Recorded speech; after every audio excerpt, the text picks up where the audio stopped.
that it would be difficult to prove in a court of law. Right? It would be difficult to prove. I would say would go with any religion that it couldn't be proven true or false. There's too many variables there, depending on who the judges are, the jury is.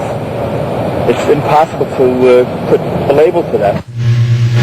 This is where I get the phrase that I like to use. The evidence for Christianity is not exhaustive, but it's sufficient. And you say, what do you mean?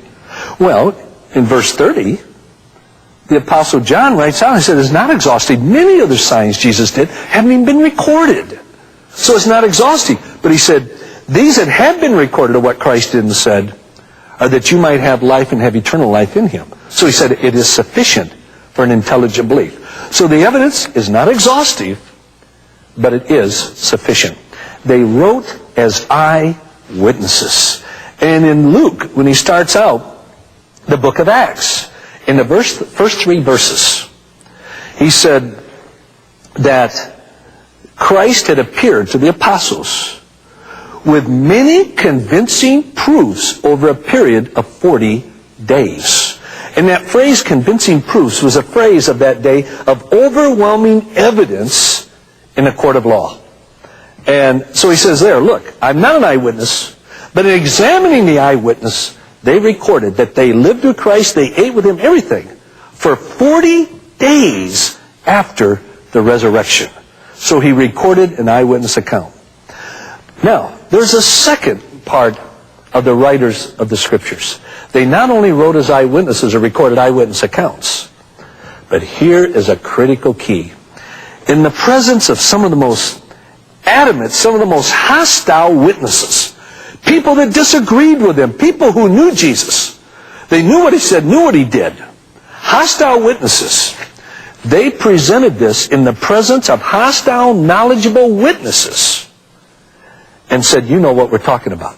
They not only said, we saw these things, but in front of knowledgeable witnesses, they threw it back in their lap and said, you know what I'm talking about. For example, here again we'll go back to Peter. In Acts 2:22, he is before a very antagonistic Jewish audience. They really thought that the disciples and the apostles were presenting a false Messiah. And any sincere Jew would have to stand against that. Strongly stand against that. And so they did. So here is Peter before this antagonistic audience. And notice what he does. This here is one of the best preservers of truth. He said, men of Israel, listen to these words. Jesus the Nazarene. Now notice what he says. A man attested to you. In other words, not just to us. He is standing in front of these hostile people and say, look, he was attested to you with miracles and wonders and signs, which God performed through him in your midst, just as you yourselves know. Well, I'll tell you this. If that antagonistic Jewish audience had not seen those miracles and those wonders and signs, literally everything that Peter was said would have been discounted and thrown out. And he would have probably been lucky to make it out of there alive. But what does history show this happened?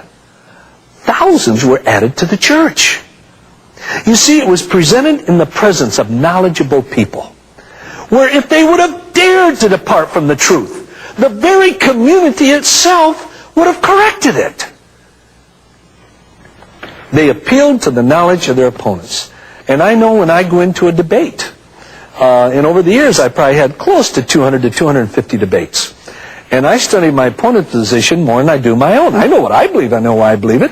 I got to find out, why does my opponent believe what he or she believes?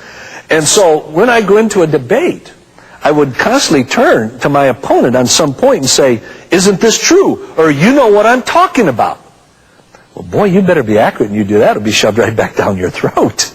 And you can be right 19 times, miss it once. And if your opponent is sharp, he or she will step up and bury you that one time that you missed the mark, not the 19 times you nailed it. And so the community became a powerful corrector of falsehood. And a lot of people don't realize that. You have in Acts 26, and starting with verse, say, 20, 22, here is Paul brought before the king. And he'd argue a little bit on the deity of Christ, the resurrection.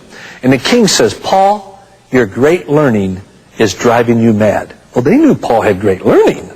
He was brilliant. And he said, your great learning is driving you mad. And Paul responded to the king.